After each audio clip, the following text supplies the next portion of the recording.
করবে না, শাসনের বেড়াজাল তোমাদের আজ থেকে ভেঙে শেষ হয়ে যাচ্ছে। পক্ষান্তরে যখনই ওই কলেজ বিশ্ববিদ্যালয়ে তোমরা যাবে, তখন সেখানে একদল হায়নার বাহিনী তোমাদেরকে ডাকবে।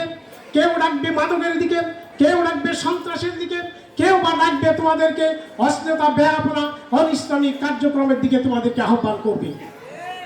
তোমাদেরকে সেই কাজ থেকে ফিরে আসতে হবে। আজকে দেখা যায় অধিকাংশ ছাত্র ছাত্রীরা বড়দেরকে সম্মান করা ভুলে গেছে। শিক্ষকদেরকে দেখলে অনেক দূর থেকে তারা মুখটা ঘুরিয়ে নেয়, যাতে শিক্ষক তাকে দেখতে পায় এরকম ভান করে। এগুলি থেকে তোমাদেরকে বেরিয়ে আসতে হবে। অন্যান্য প্রতিষ্ঠান, জেনারেল শিক্ষা প্রতিষ্ঠান আর মাদ্রাসা শিক্ষা প্রতিষ্ঠানের পার্থক্য এইটাই আমাদের পার্থক্য। আমাদের ছাত্রদের চরিত্র আর অন্য জেনারেল শিক্ষকদের চরিত্রের মধ্যে এইটাই পার্থক্য। আমাদের ছাত্রছাত্রীরা তারা শিক্ষকদেরকে সম্মান করবে, বড়দেরকে সম্মান করবে, ইসলামী শিক্ষায় শিক্ষিত হবে এবং আমাদের যে মৌলিক ইবাদত 5 ওয়াক্ত সালাত, এইটা যেন আমরা আদায় করতে কখনো না ভুলি। কোরআন কারীমের মধ্যে সালাতের কথা অনেকবার বলা হয়েছে, 82 বার বলা হয়েছে প্রত্যক্ষভাবে। রাসূল সাল্লাল্লাহু আলাইহি ওয়াসাল্লাম সালাতের কথা অনেক বলেছে। আসসালাতু ইমাদুদ্দিন, তারপর আসসালাতু মিফতাহুল জান্নাত, ইন্নাস সালাতা তানহা আনিল ফাহশাই ওয়াল মুনকার, মান তারাকা সালাতা মুতাআম্মিদান ফাকাদ কাফিরা। এইভাবে যদি আমরা আয়াত হাদিস পাঠ করি, তাহলে দেখা যাবে সালাত আমাদের জন্য একটা গুরুত্বপূর্ণ। তোমরা আগামী দিনে যেন নিজেদের ইবাদত বন্দিগিতে আমরা যদি একটুকু পিছপা না হই, আর আগামী দিনে তোমরা এই দেশের আদর্শ নাগরিক হবে। এদেশকে গড়ার দায়িত্ব তোমাদের, এদেশের স্বাধীনতা সার্বভৌমত্ব রক্ষার দায়িত্ব আজকের এই ছাত্রদের।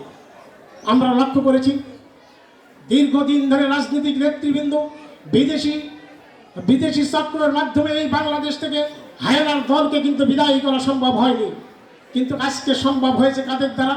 তোমাদের মতো এই কোমলমতি ছাত্র ছাত্রী দ্বারা। এই একজন অশান্তি শক্তিকে এই দেশ থেকে বিদায় করা সম্ভব হয়েছে। কাজেই আগামী দিনে তোমাদের দায়িত্ব, এদেশের আদর্শ নাগরিক তুমি হবে। তোমরা এদেশের স্বাধীনতার সার্বভৌমত্ব রক্ষার দায়িত্ব তোমাদের।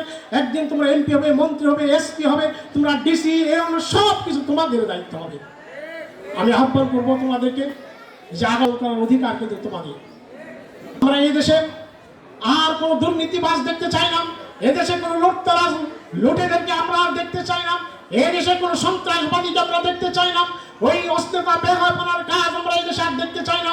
এই দেশ হবে একটি সুখী সমৃদ্ধিশালী আদর্শ একটি দেশ হবে। এই দেশ হবে একটি সুদমুক্ত, দুর্নীতিমুক্ত একটি রাষ্ট্র হবে। আর এই রাষ্ট্র কায়েমের দায়িত্ব ছাত্রছাত্রীদের। এই জন্য আমি একজন রাজনীতিবিদ নয়, আমি একজন শিক্ষক হিসাবে এটা আহ্বান করতে চাই। আমি একজন শিক্ষক এবং এই প্রতিষ্ঠানের আমি একজন শিক্ষক ছিলাম। এই জন্য আমার আহ্বান, ছাত্রছাত্রীদের আগামী দিনে তারা ভবিষ্যৎ, তাদের নিজেদের চরিত্র তারা ঠিক করবে এবং নিজেদের চরিত্র গঠনের মধ্যে দিয়ে আগামী দেশের নেতৃত্ব তারা দিবে, এই আশাবাদ ব্যক্ত করি। এবং এই প্রতিষ্ঠানকে দীর্ঘজীবী কামনা করে এই প্রতিষ্ঠানের যে সুনাম, এই সুনাম যেন আগামী দিনে আরও বেশি বেশি সুনাম অর্জন করতে পারে।